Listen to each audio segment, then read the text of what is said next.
is Jackie, and I'm here with Ren Martinez. How are you doing this afternoon? Hi, I'm good. I'm so glad to be here. Good. So a few weeks ago, you released your single "College Friends." Mhm. How does it highlight the sound off of your upcoming release, Fingers Crossed? Yeah, so College Friends um, is one of the first songs I wrote for this record, actually. And one thing that is like a fun little thing about it, too, when I was trying to decide what I was going to call the album, I really liked the idea of finding album titles from lyrics. Like instead of doing like a title of a song, like finding something that's in one of the songs somewhere that kind of feels like it kind of encompasses what the album is. And that for Fingers Crossed, that comes from a line in this song in College Friends. So in a way it is kind of like a good little representative for the album, like going out into the world. But it's a song that is about kind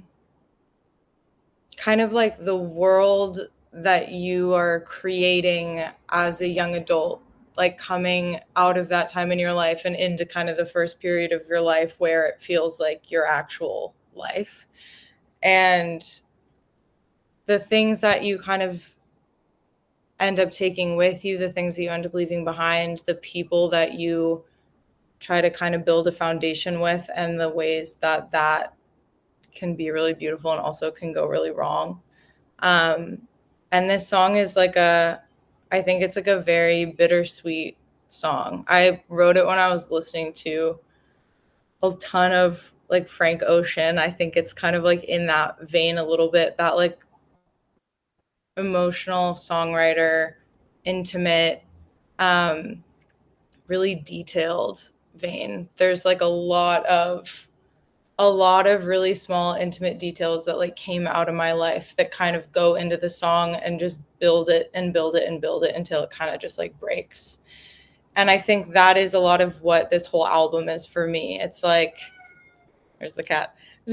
A lot of like really kind of intimate details taken from my life about, yeah, the ways that as a young person you're trying to kind of build your world, and the confusion of that, and the pain and fear of that, and also the beauty of that, and like the way that you can really love people even if those relationships don't turn out to be what you think they're supposed to be.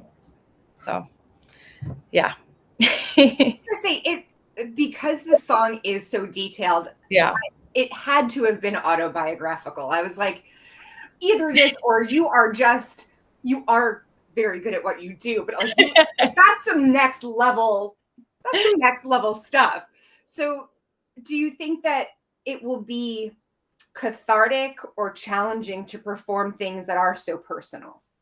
Yeah, that's something I've thought about a lot, and I think it's something I kind of experiment with because I tend to just really like the things from my life just come out. It's not intentional.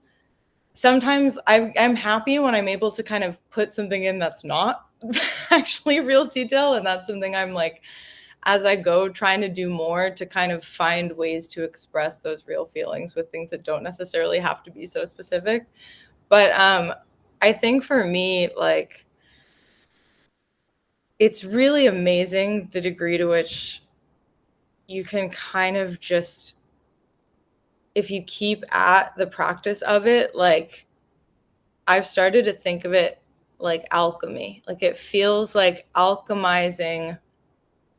I mean, some of the most like tender, difficult pain points, like these things that you stew over and can't accept. I think maybe that's a big part of it. Like I feel like I tend to write sometimes about things that I feel like don't make sense, or I don't know how to integrate them into my reality. I have such like a strong kind of inner world and inner vision of the way that things should and will be, and then when things don't turn out that way, it's like it needs to come out that way somehow or something. Um And I think like for this song, even though it's one of the first ones I wrote, it's one of the ones I've performed the least. And I think that's kind of part of why, is because it is so personal. But I also like, I played it for the first time a couple months ago, and it's really amazing how just like that act of sharing it in that way, like it transforms the song, it transforms what the song is about. Like it helps. For me, it always really helps. Like I think there are some people who have difficulty with that, but for me, it's like the harder something is in my real life, the more it can be changed into something like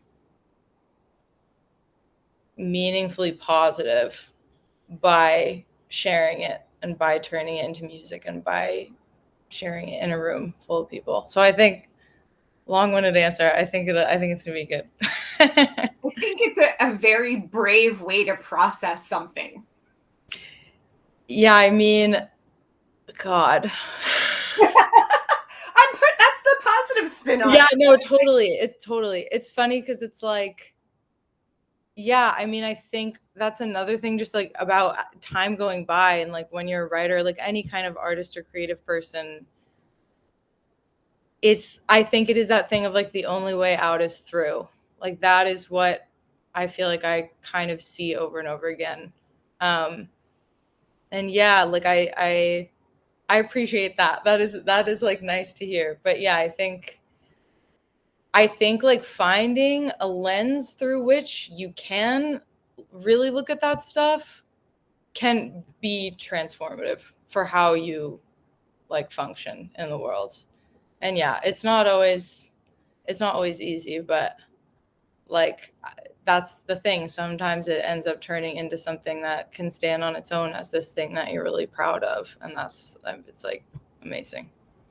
Being able to find pride in something really uncomfortable. I think that's a, one of the many magics of music. I think that's great. Yeah. College Friends also has some interesting sounds. Yeah.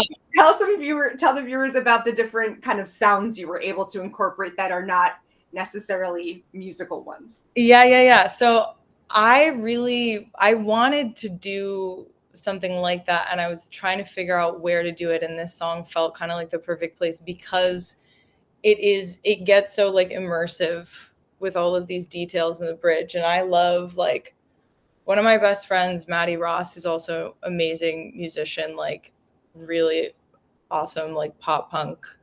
Um, she does that a lot in her songs, like, and I listen to her music all the time because it's so good.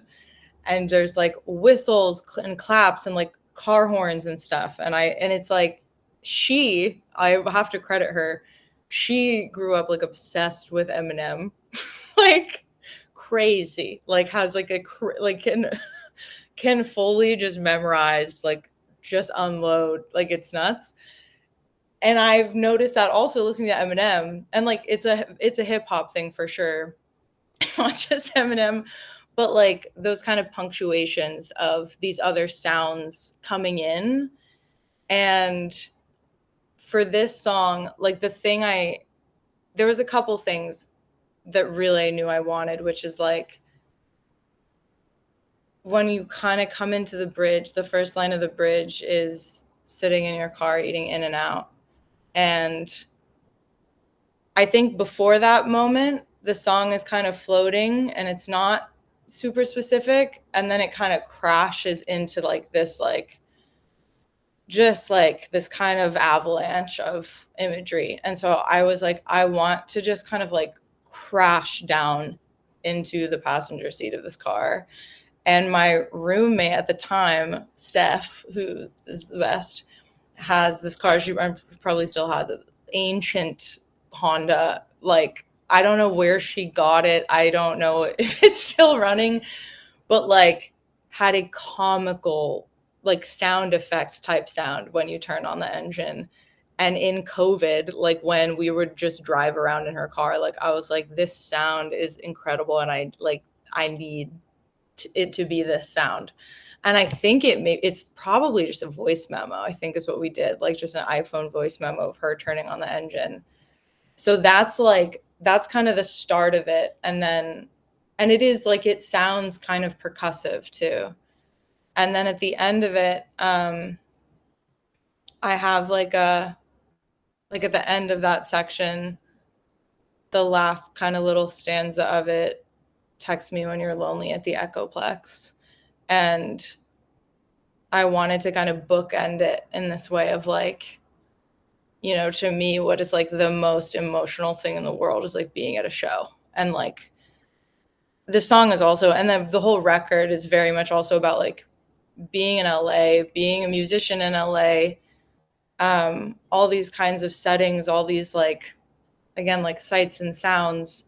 And I was like, if I could pull crowd noise, and then I was like, I can pull crowd noise from my own shows, from like videos my dad has recorded of my shows at like my favorite venues.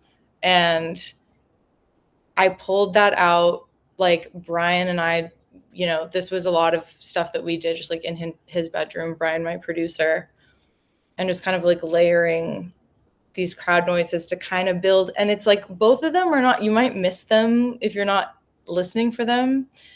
But I think, again, to me, like, especially when you're just thinking about, I don't know, your friendships and your relationships and like being out in the world, and again, just going to these shows like all the time. Like that's been such like the kind of backbone of like my whole life here, like as, again, like a new adult.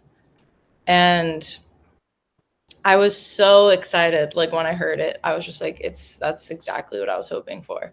So those are some cool little moments in the song. And then this isn't quite the same thing, but I also,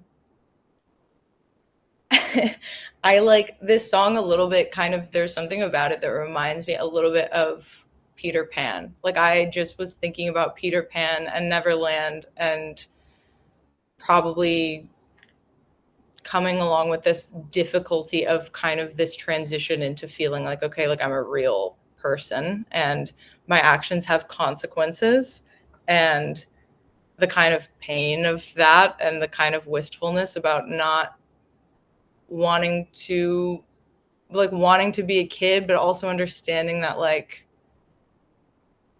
it's going to cause harm if you just keep acting like a kid. So I was thinking about that, and Peter Pan, that song, I don't know what the song is called, but that like melody from Peter Pan that's like the second star to the right, like that little, like we turned that into like some little riff and we like snuck it in. So you can hear that too if you listen for it, kind of like pulsing under like the verses and stuff. Nice. That idea of never growing up or not wanting to grow up, or, you know, Yeah. when you're a kid, you're so anxious to grow up, but then it happens and you regret that wishing. Yeah, I feel like I'm one of those children who like really kind of unfortunately spent, like I didn't want to grow up even then. And it was like, I feel like I was, you know, 16, like dreading turning 17, which is so insane. But that's who I was, and that's fine, and that's beautiful. It's very sweet. But I think like that has always been like, that's always been there inside of me, is just this like not wanting the time to pass, like not wanting it to go behind you, like wanting things to still be in front of you. So that's definitely a lot of like what is processed on this as well, for sure. Is there any advice that you would give to your 16-year-old self now, looking back? That's such a good question. You know, in a way, I kind of think that like I feel like my 16-year-old self probably needed advice less than like my 25-year-old self. Like I feel like when I was that age, when I was a teenager, like probably what I would say to myself is trust yourself. And I think I don't know. I think there can be a lot of focus on like telling kids they don't know anything, or I think even there's maybe supposed to be a kind of comfort when you're young in the idea that you don't know anything and that like you're wrong about everything you think about the world and your life or whatever, and that that's like a good thing. And of course, like there are ways in which that is true, but I also think that like something I have been coming to terms with just in the last couple of years is like instincts are there for a reason. And I think that like we're actually much better off learning to trust ourselves, learning to listen to what it is that we really want, that we really feel is right or wrong, and go in those directions, because that's how you don't betray yourself. And that's how like whether things are going well or things are hard, like if you can stay true to what you know feels right to you, you'll have a certain kind of strength and also safety at the same time. So I think like I think at 16 I was still kind of like riding that wave, and it got away from me a little bit, like I think in my early 20s and like kind of entering the industry and just like being like, man, should I listen to what all these people are saying? And kind of at this point, I'm like, no, you don't need to. It's fine. Well, and on that note, there seems to be this through line of having hope. Yeah. And, you know, right now, in Yeah. whatever this nonsense is that we're currently living Yeah. through, I think that's important now more than ever. Where do you find hope? Yeah. That turned out to be what I think is kind of the main like essence of this project for me, which is something I was surprised by. Um, I think for me, in a way, kind of relating to what I was just saying, like the only way that I can kind of hold on to hope is to hold on to the things that I like innately know to be true for myself, for the world, for my friends, for my family, for art and creativity. And this is such a difficult time. And I think like uh, on so many levels, globally, nationally, LA has had a crazy year. Um, and it continues, like it's ongoing. And I think yeah, it can be really difficult, especially when you kind of I think when you kind of laser in really small, it gets really scary. And when you are just thinking about yourself, I think it gets really hard. And I think continuing to like keep your heart open, keep your heart open to, again, your friends and your loved ones in your community, and to strangers, and to the idea that like there actually is so much beauty kind of ready, waiting to come into your life if you open the door. That's something that I feel like I also have learned in the last few years, is like sometimes the reason for an absence of that is because you haven't opened that door. And it's not like, not in a way to like self blame or anything, but more just like the opposite of when I had times where I was like, let me open myself up to like the idea that some beautiful thing might happen, some beautiful person might be here wanting to be in my life. I might be about to have a beautiful experience with someone I don't even know. Um, when I've chosen to kind of open up to that, it kind of like floods in. And I think that doesn't discount for all of the kind of nightmare things that are happening at the same time all around us. But I think that's just part of time going on and getting a little bit older, and like getting to see the way that your life shifts when you behave in certain ways and when you try to keep hold of certain things. So I think just like,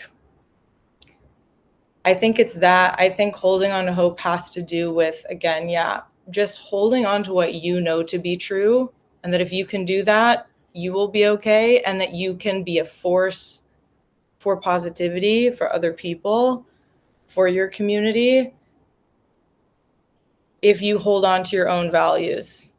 Like, and not try to show up as somebody that you're not try to force yourself to do what other people are telling you, like, you have to do this, otherwise you're not a good person.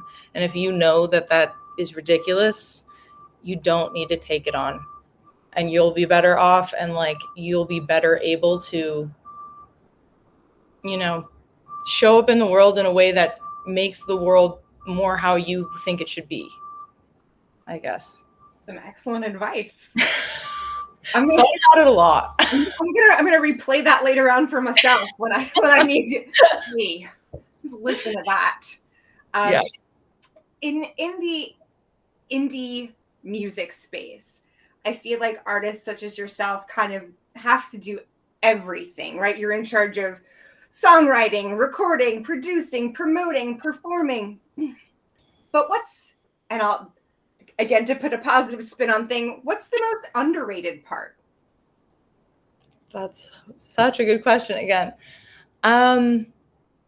Well, you know, I think something that it's funny. I do feel like I've been in a period of time where I'm like, I keep having these like epiphanies, and I'm trying to like really ride that, because for a really long time that was not happening at all. And I was spent a lot of time just being so like, I don't know what's going on. But I feel that certain things have been coming into focus for me. And I think one of those things does have to do with that exact thing of being an indie artist. And like, I think when you're first starting out, like, even if you have a pretty good understanding of the system and the ways in which like major label deals or whatever it is, like the ways in which those things can hamper an artist, like even if you know about those drawbacks, of course you are still like, the way for me to really be doing this is for me to at least be in those rooms, getting those offers, whatever it is. And there is, again, a degree of like, you make your art and you present yourself. And it's kind of funny, like it's like a cartoon sometimes, the ways that like there really are people who are like, who are on the other side of whatever desk, like waiting to be like, this song is slow and the other one was fast. So what is it like? What are you doing? Like truly. And you're just like, oh my God, like this is real. Like these conversations are real. Like the things that people will say and the ways that people tell you, like, you need to be doing this. Like you need to be doing that. And when you're an indie artist, if you're not doing it, it's not happening. Like you do have to do all these different things. And I think like I got to a point, especially with this project, where I just realized like there's no getting around that at this point in time. Like it is a lot of stuff to be dealing with. You have to learn how to even just deal with so many things at once. But also I had that moment of being like, at the same time, because this is mine and because I am kind of running the show, like even if the show is small right now, like I get to actually do whatever I want. And that is not something to be taken for granted, not something to be taken lightly. And I've been in situations where I've been in a room like having photos taken or in a songwriting session or something where someone has been trying to get me to do something that I just know is not what I should be doing. And it really is like, it's truly like, it's horrible. So I can only imagine if that entity that's telling you that is, you know, responsible for your whole like presence as an artist in the world, like that's hard and intense, and I think you got to have a good backbone to be able to handle that situation. And I think for me now, like I've gotten to have those moments of like when I have those thoughts of like, well, somebody would think that this is too like this, or somebody would hear this and they wouldn't understand what that is. And it's like, sure, but the thing is, like, at least for now, I can do whatever I want, and I don't like there's nobody that is going to be approving what I'm doing or telling me like this song isn't going to go, or like you need to write this or whatever. And like realizing that like you kind of get trained again to kind of look at your deficits and look at the ways that like, okay, I need to try to take my thing and turn it into this so that they can do what they want to do with it. And you're thinking about that even if it's just you, because you're trying to get ready for that. And I think it just clicked for me with this finally. Like, the thing is, it is just you. And so this is like the time where you don't have to impose those things on yourself that aren't even coming from yourself. And like letting yourself be like, yeah, I am long-winded. I am very personal. I like to explore a lot of different genres, and like I have faith that like because this means something to me, there will be people it means something to. Like I'm going to make something that I love truly, and just like trust that will be the experience that my audience will have if and when they find it. And it's when, hopefully, you know. So I think that it's like kind of an all-encompassing thing, but that's been a really like, again, like a positive change in like just innately what that means is freedom, really. And that's like absolutely priceless. Yeah. And speaking of that, the last question is going to be a little tricky. Or hopefully not, but I can only imagine it would be.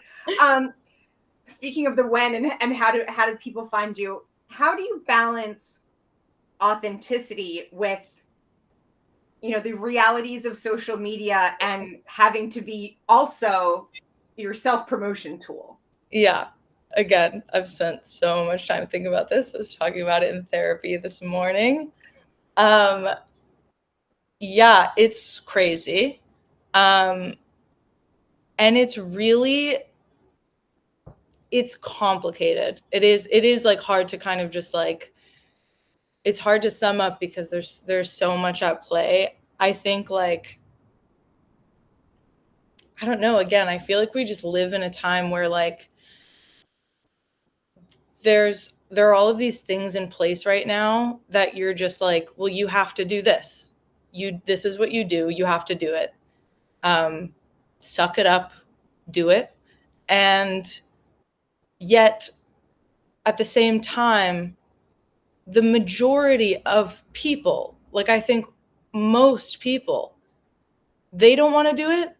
They don't want other people to be doing it. They don't want to see it. Like, it's actually not what anybody wants. And so it's just this crazy thing of like, well, too bad it's not what you want or anyone else wants, but you have to do it anyway, and then you'll be miserable, and so will everybody else seeing all the miserable things you're doing or whatever. And I think like it is hard because I don't want to be anonymous. I don't want to be in a vacuum. Like I want to be in connection, and I want to find my audience that I know is there. And yeah, like it's something I've gone back and forth around. And I think like the main thing that I feel like I've always kind of held to, and I think has proven to be true, is like, at the end of the day with this stuff, like I actually think you cannot force yourself to do things that you don't want to do, especially when it's like under the guise of connecting to other people, because if it's not real, like if it's not coming from a real place, it's not going to land the way that you want it to, the way that the point is to. And even if, like, you know, of course, like virality exists and influencing exists and all these things. And like, I know so many musicians who love that and they're so good at it and they do it. And you're like, yes, like it works because it's coming from a real place. And so for me, I'm like, I like to experiment. And I think that is where it's important to like stay open, to be like, there actually might be ways in which this, I will find ways to do this that will be transformative or like open things up for me in a way that I like really didn't foresee. And I think I do really, I see and understand that now. But I also do feel like, you know, I'm just like, I do have one life to live. And I just like, I can't spend, I can't quite bring myself to just like turn myself into a content machine for social media. And like, you know, there's a weird thing in also kind of like claiming your own agency in that situation, like of it not being like I can't do it, or being like, yeah, it, instead of I can't, being real about like, well, I could, but I'm not going to. And so what am I going to do? Because there's a trade-off. Like there are, you know. So I think for me, like everyone I know is really eager to like be out in the world connecting with people. They want their local venues to survive. They want their communities to be in conversation. They want to know the people around them. They want to know who local artists are. Like, I think that is what the drive is for most people at this point. And so I think, like, for me, directing that energy into that real world stuff is what it feels so much better to me. And I do want to have a presence online, and like it is meaningful, and I do like connect with people that I don't actually know, and then it goes on for years, and there's like this reciprocal like support and connection and like checking in, and it's beautiful. And like, you know, I want as many people as will love it to hear the music. Like I want that bad, but I also am just like, I want to be a real person in my real life. And I've been like putting on shows, which has been amazing, something I've like never really gotten into, like curating nights of like music and theater, and like collaborating on events like with friends, like in new spaces and in old spaces. And I think finding where you can direct that energy that actually is like really exciting to you is the most important thing. And there is kind of some blind faith involved in that for sure. But that's what I'm thinking, at least literally today. And that's hope. And that's hope for Fingers Crossed. Exactly. And, you know, Fingers Crossed comes out November 14th, correct? Yes. So thank you so much, Ren Martinez. Be sure to check out Fingers Crossed coming up soon. Thank you so much for this conversation. I appreciate it. Thank you. Thank you.